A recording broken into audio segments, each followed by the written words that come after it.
নমস্কার, সবাইকে স্বাগত। আপনারা দেখছেন smart kitchen by Krishna Das অধিকারী।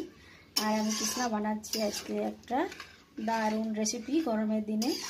কেউ কেউ সিন্ধি কারি বলে, তো আপনারা রেসিপিটা বলে দেখে অবশ্যই বলবেন। আর কালারটা একটু পুরনো তেঁতুলের জন্যে, যাই হোক কিন্তু খেতে গরমকালে ভাতের সঙ্গে দুর্দান্ত। তো এই রেসিপিটা দেখতে থাকুন, যারা জানেন না অবশ্যই তাদেরকে ভালো লাগবে।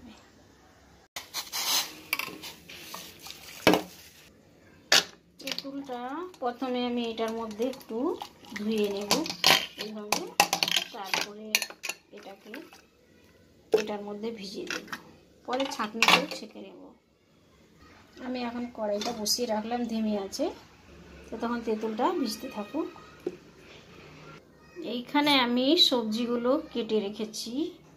2-3টে ভেন্ডি ছোট ছোট ছিল, আর কুমড়োটাও নষ্ট হয়ে যাচ্ছিল, তো একটু বড় বড় কেটে নিয়েছি। সজনে ডাঁটা, তো বাড়িতে যেরকম সবজি থাকলে একটু একটু, এটা খুব দারুণ একটা তরকারি। তো দেখতে থাকুন। এখন আমি এইখানে যে সবজি থাকুক দেওয়া যায়। আমি দিচ্ছি সরষের তেল,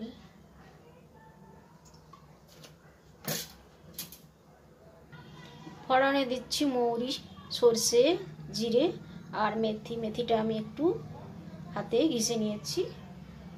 তো ফোড়নে দিয়ে দিলাম আরেকটা কাঁচা লঙ্কা, কারি পাতা, দারুণ একটা ফ্লেভার আসছে। তো এখন দিয়ে দিলাম একটু সামান্য হিং। আর এটা মশলাটা ভাজা হয়ে গেছে, আমি পুরোটা দেখাইনি এখনো, মানে দেওয়ার পর আমি অফ রেখেছিলাম। তো এখন দিয়ে দিলাম সবজিগুলো।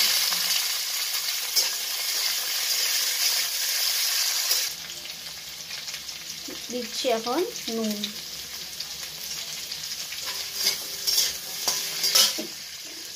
তারপরে দিচ্ছি হলুদ। তো ফোড়নটার ফ্লেভারটা যেন আসে, তারপরে সবজিটা তখন দিতে হবে, তবে এর টেস্টটা আসবে। তো এটা একটু আমি ঢেকে দেবো, যেহেতু কুমড়ো আছে একটু ঢেকে দেবো, বড় বড় কুমড়ো আছে, ডাঁটাটাও সেদ্ধ হবে।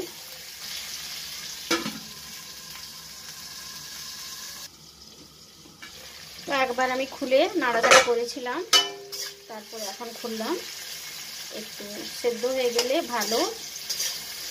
তারপরে আছে সেদ্ধ আলু। আমি সেদ্ধ আলু যতটা যে সবজি দিয়ে দিতে পারেন অতই ভালো। তো সবজি দিয়ে এটা হচ্ছে, এটা নাড়াচাড়া করে দিচ্ছি একটু লঙ্কার পাউডার, একটু জিরে পাউডার, একটু ধনে পাউডার, আর পাউডার এই মশলার সঙ্গে একটু হলুদও দিয়ে দিলাম। তো এইগুলো সব ভালো করে নাড়াচাড়া করে দেব। দিচ্ছি একটু সামান্য চিনি।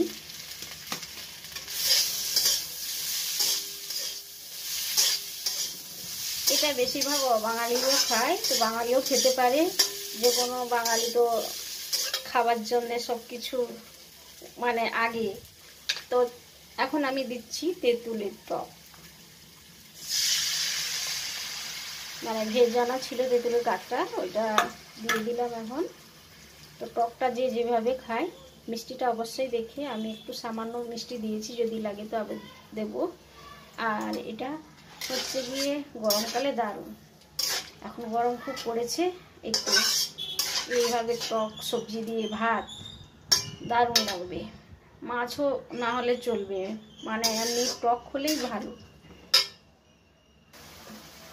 আবারও একটু দিয়ে দিলাম, ওইটার মধ্যে জল দিয়ে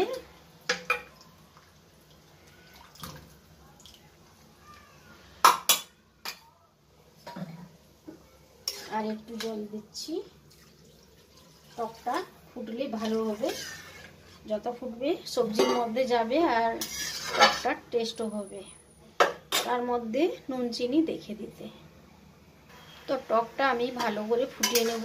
আর কারি পাতাগুলো আমার কাছে একটু, কারি পাতাটাও পুরনো ছিল, তো সবজি সব কিছু ফাঁকা সবজি দিয়ে ভালোই হয়, বেঁচে থাকা সবজি একটু একটু। তো এই রেসিপিটা যদি ভালো লাগে অবশ্যই সাবস্ক্রাইব করুন, লাইক করুন, শেয়ার করুন সবাইকে, আর দেখতে থাকুন এই রেসিপিটা পুরো। এখন আমি এক পিস আলুকে, সেদ্ধ আলু তো, একটু দাবিয়ে ঘেঁটে দেব, তাহলে একটু মোটা হয়ে যাবে। তো এটাকে অনেকে সিন্ধি কারি বলে, তো আপনারা যেটা জানেন অবশ্যই বলবেন। আর এটা আমার কাছে তেঁতুলটা অনেক পুরনো ছিল, তাই জন্য কালো কালো লাগছে, তেঁতুলের টেস্টটা খুব ভালো। তো রেডি হয়ে গেল একটা অবাঙালির রান্না, সিন্ধি কারি হোক বা টক সবজি হোক, যাই হোক যেটা জানেন সেটা অবশ্যই বলবেন। তো আজকের রেসিপি এতটাই, টাটা বাই বাই। অবশ্যই বানাবেন, খাবেন, দেখবেন খুবই টেস্ট ভাতের সঙ্গে গরমের দিনে। তো এতটাই আজকে।